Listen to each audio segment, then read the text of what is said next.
Hello everyone, मेरा नाम है अमित और आप देख रहे हैं कौटिल्य कॉमर्स।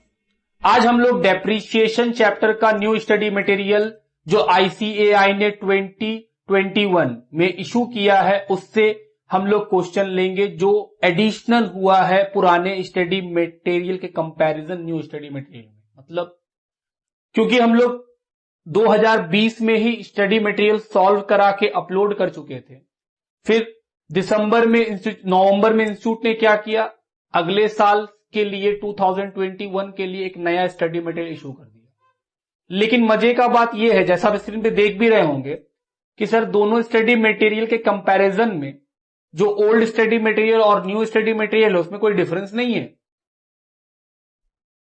बस डिफरेंस ये है कि सर सीक्वेंस चेंज हो गया। जो मेरा इलस्ट्रेशन नंबर 7 में होगा वो नया स्टडी मटेरियल में किसी और नंबर पे होगा। मतलब सेम क्वेश्चन सेम आंसर, बस उसका सीक्वेंस बदल दिया गया। तो सर पढ़ा क्यों रहे हैं आज? फिर दो क्वेश्चन ऐड कर दिया, practical problem number 4, practical problem number 5। Illustration तो डिक्टो वैसा ही है, बस सीक्वेंस चेंज है। प्रैक्टिकल प्रॉब्लम में जो पुराना स्टडी मटेरियल था उसमें सिर्फ 3 प्रैक्टिकल प्रॉब्लम थे, नया स्टडी मटेरियल 2 जोड़ दिया कि सर इसमें प्रैक्टिकल प्रॉब्लम कितने हो गए हैं? 5। तो 4 और 5 जो एडिशन हुआ है उसी का हम लोग क्या करेंगे, सोल्यूशन करेंगे, जो काफी सिंपल है। आइए शुरू करते हैं प्रैक्टिकल प्रॉब्लम क्वेश्चन नंबर 4। लिखा है ए machine costing 20 lakh is depreciated on straight line assuming 10 year working life and nil salvage value for 4 years। बोल रहा है एक मशीन है 20 लाख का जिसका लाइफ है 10 साल, उसको स्ट्रेट लाइन से डेप्रीशिएट किया जा रहा है, उसका जो सैल्वेज वैल्यू है वो है नील 4 सालों तक। मतलब जब खरीदे वहां से 4 साल तक स्ट्रेट लाइन मेथड से डेप्रीशिएशन कर रहे थे। क्या हम लोग को स्ट्रेट लाइन से डेप्रीशिएशन निकालने आता है? अगर लाइफ बता देता है तो हम बोले हाँ। कैसे? Sir cost of the assets plus installation minus scrap divide by life, ये जो निकलेगा वो पर एनम का डेप्रीशिएशन निकलेगा। हम बोले इस तरह करके 4 साल तक डेप्रीशिएट हुआ तो 20 लाख का मशीन तो घट गया होगा 4 साल में। हम बोले हाँ। उसके बाद लिखा है at the end of 4th year, बोला जब 4 साल का एंड हो गया उसके बाद machine was revalued upward bye ₹80,000। जो मशीन है उसको इंक्रीज कर दिया गया 80,000 से। तो सर जो भी दाम 4 ईयर के एंड में बचा होगा उसमें 80 प्लस कर देंगे तो एक नया वैल्यू आ जाएगा। हम बोले हाँ। 10 साल का लाइफ में 4 साल बीत चुका तो अब लाइफ कितना है? 6 साल। हम बोले बिल्कुल। आगे लिखा है the remaining useful life of the machine was also reassessed. बोल रहा है जो यूजफुल लाइफ बचा है उसको भी हम रीअसेस कर दिए। कितना? 8 साल। At the end of 4th year calculate the depreciation for 5th year. बोल रहा है डेप्रीशिएशन निकालिए 5th ईयर का। क्या रीवैल्यूएशन हम लोग पहले ही पढ़ चुके हैं? हाँ। अगर आप ध्यान दीजिएगा तो वीडियो में आपको दिखाई भी पड़ रहा होगा कि हाँ ये हम लोग पहले ही पढ़े हुए। तो अगर आप इस क्लास को मिस किए हैं तो आप रीवैल्यूएशन का मेजर कॉन्सेप्ट मिस कर दिए। पहले रीवैल्यूएशन के इस वीडियो को देखिए, उसके बाद आइए इस क्वेश्चन को बनाने, क्योंकि इसमें तो हम सॉल्व करके दिखाएंगे। वहां पे कॉन्सेप्ट को बिल्ड किए थे कि रीवैल्यूएशन अगर होता है तो कैसे बनाते हैं, उसका एंट्री क्या होता है। एंट्री तो मस्ट है। जो इलस्ट्रेशन प्रैक्टिकल प्रॉब्लम नंबर 5 है उसमें तो एंट्री पूछा है। जो ओल्ड बुक था उसमें एंट्री कभी नहीं पूछा है रीवैल्यूएशन का। वो बस यही पूछा था कि बताओ डेप्रीशिएशन क्या लगेगा अगर हम रीवैल्यू कर देंगे। तो बात समझते हैं। लेकिन हम उस समय भी एंट्री पढ़ाए थे कि एंट्री का इंपैक्ट क्या है, क्या सोचा जाता है और कैसे एंट्री किया जाता है। तो जो अगला क्वेश्चन होगा वो उसी के ऊपर है। बात ठीक? चलिए हम लोग इलस्ट्रेशन नंबर 4 को पढ़े। हम लोग को करना है सॉल्व। क्या पूछा है question? Calculation of depreciation for in the 5th year. बोल रहा है 5वां साल में बताइए क्या डेप्रीशिएशन लगेगा। हमने सर जो पूछा है वही लिखना है हम लोग को। हम लोग को क्या करना है? Calculation of depreciation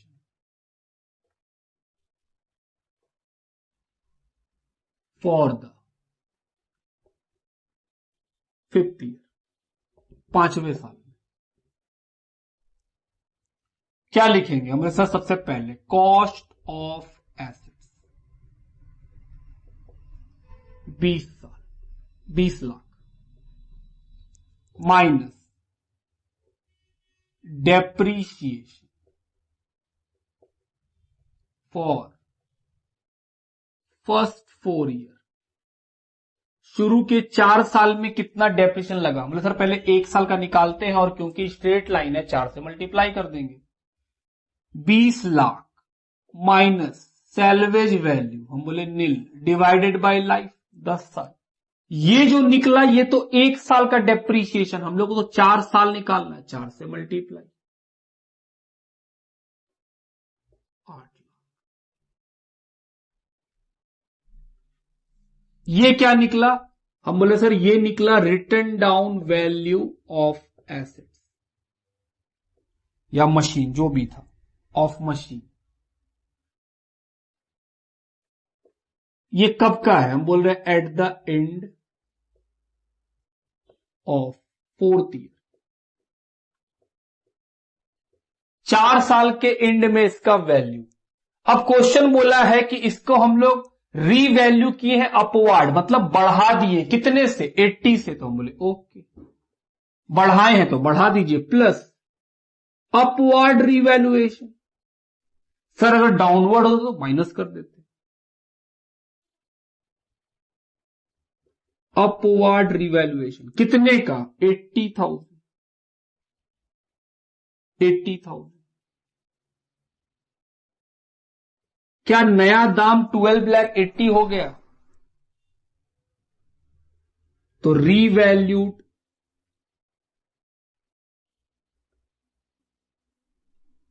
amount of machine, ये है revalued amount.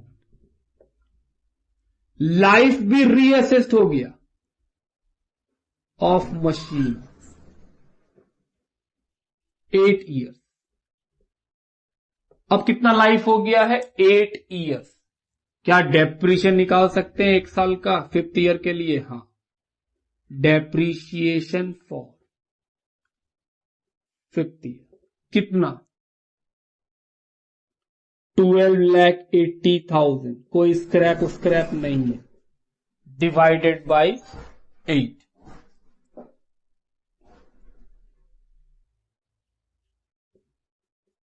$1,60,000।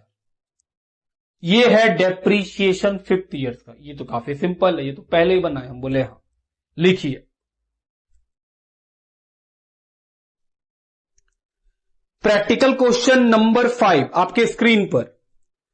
Amazing group had property plant and equipment PPE with a book value 35 lakh on 31 दिसंबर 2019। बोल रहा है 31 दिसंबर 2019 को इस एसेट्स का वैल्यू कितना है? हमारे sir 35 lakh. The balance in revaluation surplus on that date was 3 lakh. बोल रहा है रीवैल्यूएशन में क्या है? सरप्लस है, मतलब ये एसेट्स पहले भी कभी रीवैल्यू हुआ था और अपवार्ड हुआ था, इसलिए तो सरप्लस दिखा रहा है। कितने का? 3 लाख का। As a part of their practice of revaluing the assets on yearly basis. बता भी दिया है कि ये लोग हर साल एसेट्स को रीवैल्यू करते हैं, मतलब पहले भी रीवैल्यू करते आए थे, तो रीवैल्यू करने से इनके पास रीवैल्यूएशन में सरप्लस है, मतलब कि सर मशीन को अपवर्ड रीवैल्यू किया गया होगा, इसलिए रीवैल्यूएशन में क्या दिखा रहा है? सरप्लस दिखा रहा है।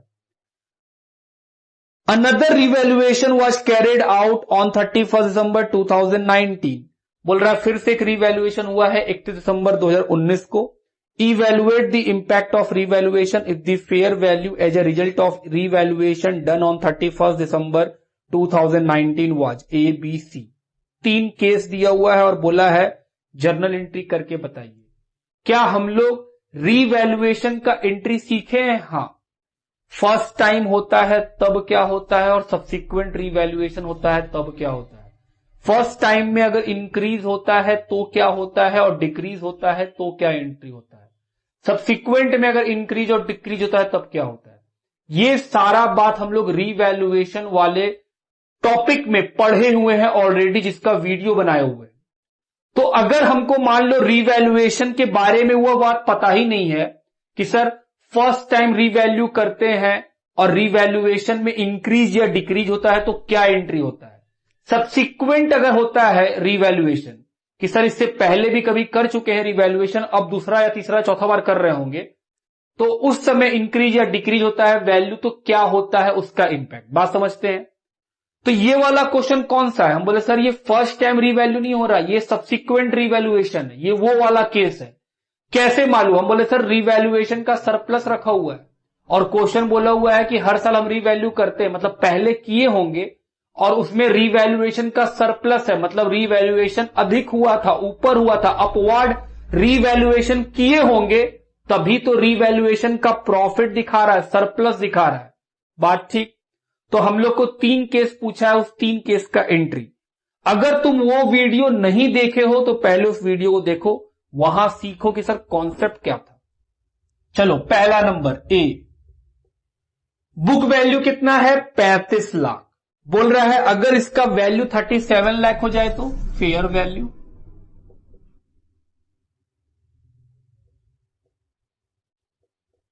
$37 लाख,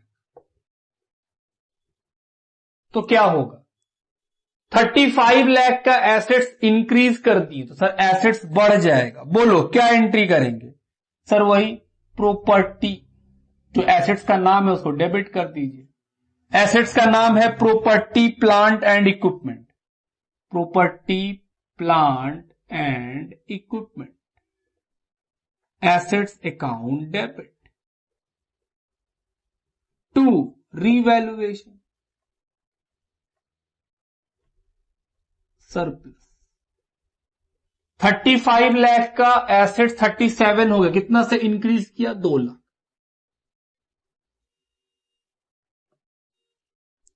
बीइंग पीपीई, साथ साथ लिख देते हैं, उतना बड़ा नहीं लिख पाएंगे, being PPE revalue upward ₹2 lakh, 2 lakh से बढ़ा दिए। इसका इंपैक्ट क्या होगा, सर बैलेंस शीट में एसेट्स 2 लाख से बढ़ जाएगा और लायबिलिटी साइड में रीवैल्यूएशन का सरप्लस जो 3 लाख था उसमें ये 2 लाख जुड़ जाएगा और रीवैल्यूएशन सरप्लस 5 लाख हो जाएगा। बोले ठीक।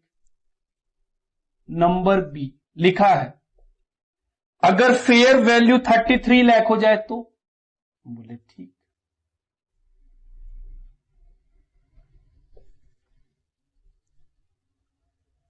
बुक वैल्यू है 35 लाख, बोल रहा है 33 लाख हो जाए तो हम बोले सर 2 लाख से घटेगा एसेट्स, तो एसेट्स घटेगा तो क्रेडिट, तो एसेट्स को क्रेडिट कर दिए। Property plant and equipment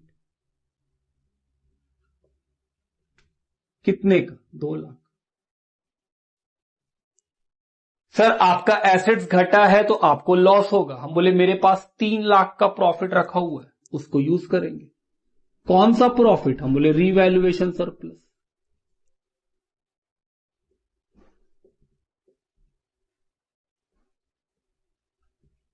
B property plant and equipment revalued downward by ₹2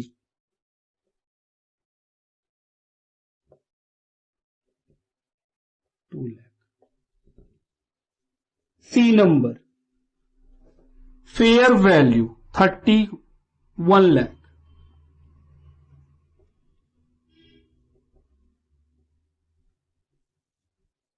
sir इसका इंपैक्ट नहीं बताएं। एसेट साइड में जो प्लांट प्रॉपर्टी इक्विपमेंट है वो 2 लाख से माइनस कर देंगे, डिक्रीज हो गया, और जो मेरे पास रीवैल्यूएशन का सरप्लस था उसमें से 2 लाख माइनस कर देंगे, क्योंकि सर आपका जो प्रॉफिट है वो डेबिट हो गया, घट गया। बोले हाँ।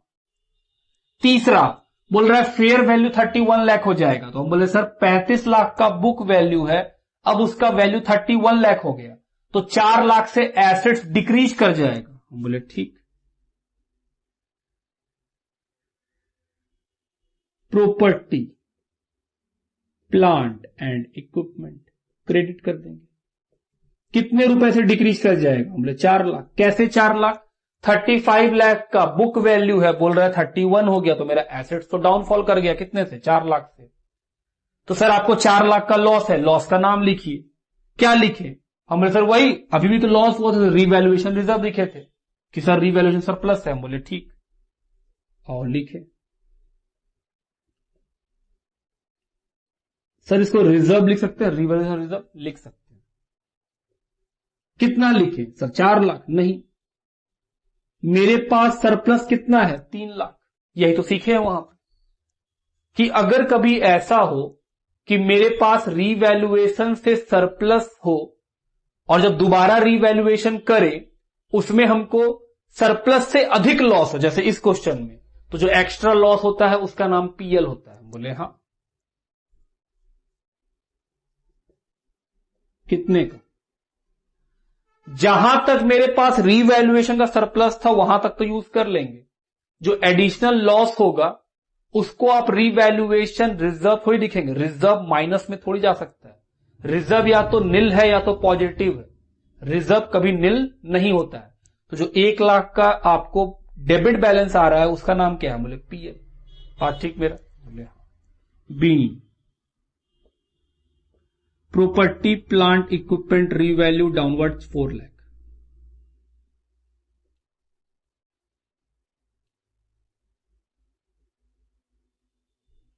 तो यही 2 क्वेश्चन इस चैप्टर में जोड़ा गया था, जिसमें ये वाला बात अच्छा है क्योंकि पिछली बार ये बात हम सिर्फ समझा पाए थे, बुक में क्वेश्चन नहीं था। इस बार उसको जोड़ दिया है तो बहुत बेहतर हो गया है। तो इस क्वेश्चन का पहले कॉन्सेप्ट बिल्डिंग होना बहुत जरूरी है, क्योंकि अगर वो नहीं होगा तो और भी कुछ हो सकता था जो नहीं बनता अगर आप उस कॉन्सेप्ट क्लास को नहीं सुनेंगे। बात ठीक मेरा? लिखिए।